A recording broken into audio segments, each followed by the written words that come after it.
Oke, halo, selamat pagi. Oke ya, kali ini kita akan bahas mengenai prediksi soal penilaian sumatif untuk mata pelajaran Matematika Umum kelas 12. Oke, di sini akan ada 40 soal yang akan kita bahas.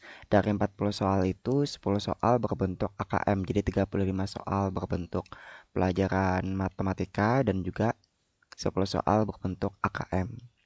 Oke, langsung saja kita bahas soal yang pertama. Oke, untuk soal yang pertama, nilai mutlak merupakan pilihan yang A-nya suatu nilai yang selalu bernilai negatif, suatu nilai yang tak negatif, suatu nilai yang boleh bernilai negatif, suatu nilai yang bernilai negatif atau positif, suatu nilai yang selalu bernilai nol. Nah, kalau misalnya kita lihat definisi dari suatu nilai mutlak, misalnya ada mutlak X, maka dia akan bernilai X jika X-nya lebih dari sama dengan nol, dan jika dia bernilai negatif X jika X-nya kurang dari nol. Nah, sehingga dia tidak ada peluang untuk negatif ya. Kalau misalnya negatif 1, berarti dia negatif X nih. Kalau misalnya negatif 1 ya, berarti karena dia kurang dari nol, maka dia negatif X-nya, berarti sama dengan negatif dari negatif 1 sama dengan 1 gitu ya. Nah, kalau misalnya dia nol, berarti sama dengan nol gitu ya. Nah, sehingga dia nggak pernah negatif gitu nilai dari suatu mutlak gitu. Sehingga jawabannya adalah suatu nilai yang tak negatif. Jawabannya adalah yang B. Oke, next nomor 5. Nomor selanjutnya ya, bukan nomor 5. Jika mutlak dari Y sama dengan 2, maka nilai Y yang memenuhi adalah, oke, Y sama dengan 2. Nah, bisa jadi berarti Y-nya itu positif 2 sama dengan 2 juga. Negatif mutlak dari negatif 2 juga sama dengan 2 ya. Nah, berarti 2 atau negatif 2. Y-nya sama dengan 2 atau negatif 2. Sehingga jawabannya adalah yang C. Oke, next soal berikutnya. Yang merupakan bentuk persamaan linear tiga variabel adalah, nah, di sini ada tiga variabel, berarti ada mengandung tiga huruf gitu ya. Berarti ini satu variabel doang. Cuman satu variabel. Ini X, Y, dan Z. Nah, ini tiga variabel nih. Tiga variabel, ini dua variabel doang. Ini satu variabel, ini satu variabel. Nah, berarti yang tiga variabel adalah yang B. Intinya kalau untuk persamaan linear tiga variabel, dia mengandung tiga variabel atau tiga huruf ya gitu ya. Nah, di sini kan X, Y, Z, dia tiga huruf. Oke, next soal berikutnya.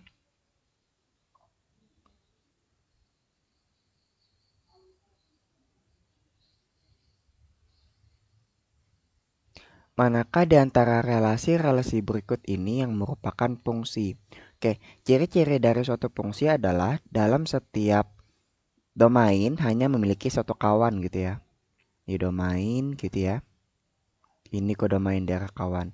Dari setiap domain hanya memiliki satu kawan. Kita lihat 0, 1, 2, 2. Nah, 2 dia memiliki dua kawan, berarti dia bukan fungsi. 3, 2, 3. Nah, ada yang sama nih. Domainnya berarti dia bukan fungsi. 2, 5, 4, 1, 3. Nah, beda-beda. Berarti setiap domain dia hanya memiliki satu kawan di kodomain gitu ya. Berarti jawabannya adalah yang C. Kalau sudah tahu jawaban yang C, nggak usah lagi dicek yang D dan E ya. Oke, lanjut soal berikutnya. Diketahui fungsi f(x) sama dengan 3x kurang 1 dan gx sama dengan 2x tambah 3. Nilai dari fungsi g komposisi f1 adalah, berarti g komposisi f x itu sama dengan g di dalamnya ada fx gitu ya. Nah, berarti G, setiap fungsi G ini X-nya kita ganti dengan fx. Berarti 2fx tambahkan dengan 3. Berarti sama dengan 2 kali fx-nya 3x kurang 1 tambah 3. Kemudian X-nya kita ganti dengan 1, berarti G komposisi F 1 gitu ya. Sama dengan 2 kali 3 kali 1 kurang 1 tambah 3. Berarti sama dengan 2 kali 3 kali 1 3. 3 kurang 1 2 tambah 3. Oke, 2 tambah 2 kali 2 itu 4 tambah 3 7. Oke, berarti jawabannya adalah yang A. Oke, next soal berikutnya. Besar sudut pi radian adalah pi itu sama dengan 180 derajat ya. Berarti jawabannya yang C. Oke, next soal berikutnya. Nilai dari sin 0 derajat kali cos 60 derajat kurang cos 90 derajat kali sin 60 derajat adalah, kayak seperti kita ketahui sin 0 derajat adalah 0 ya. Berarti 0 kali cos 60 derajat kurang cos 90 derajat juga 0. Berarti 0 kali sin 60 derajat sama dengan 0 kali cos 60 derajat kan 0 kurang 0 kali sin 60 derajat juga 0. Berarti 0 kurang 0 adalah 0. Sehingga jawabannya adalah yang C. Oke, next. Soal berikutnya.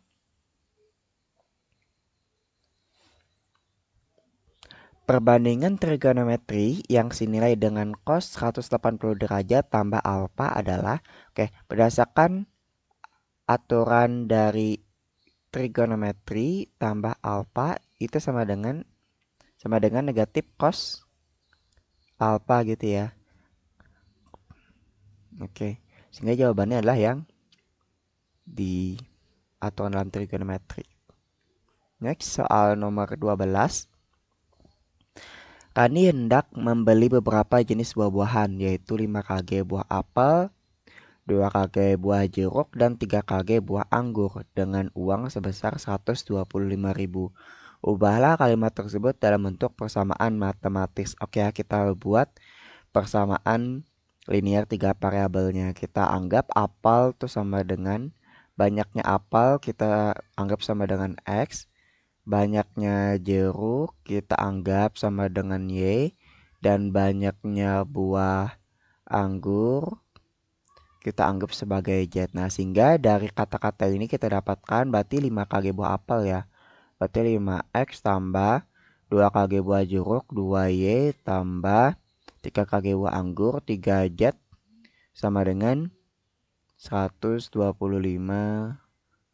ya. Nah, berarti ini modalnya.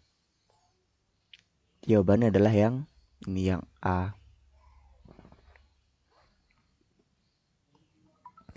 Oke, next. Soal berikutnya.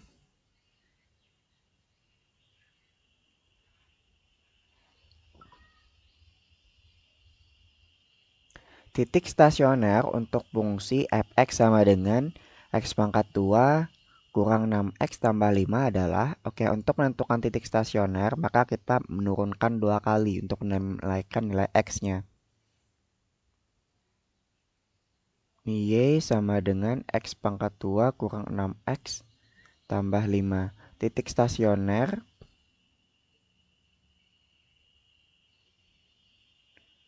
itu Y aksennya sama dengan 0. Oke. Turunan 2 kali dari Y-nya sama dengan 0 gitu ya. Berarti kita Y dulu, Y aksennya, turunan sekalinya, berarti sini 2X. 2 kali X, 2X kurang 6. Kemudian turunan 2 kalinya sama dengan, oh, turunan sekali sama dengan 0 ya, titik stasionernya. Ada kesalahan. Oke. Nah, berarti Y aksennya sama dengan 0. Ini sama dengan 0. Nah, berarti 2X sama dengan 6. Berarti X-nya sama dengan 6 bagi 2 sama dengan 3. Nah, ketika X-nya sama dengan 3, kita cari Y-nya berapa gitu ya. Tadi kan Y-nya sama dengan X pangkat 2 kurang 6X tambah 5. Nah, kita masukkan X-nya 3 ke dalam suatu persamaan. Berarti Y sama dengan 3 pangkat 2 kurang 6 kali 3 tambah 5 sama dengan ini 9 kurang 18 tambah 5 ya. Berarti negatif Negatif 9 berarti negatif 4 ya. Oke, berarti didapatkan X, Y-nya sama dengan X-nya tadi 3 dan Y-nya sama dengan negatif 4. Nah, sehingga X, Y titik stasionernya berada di 3, negatif 4. Jawabannya adalah yang B. Oke, next soal berikutnya.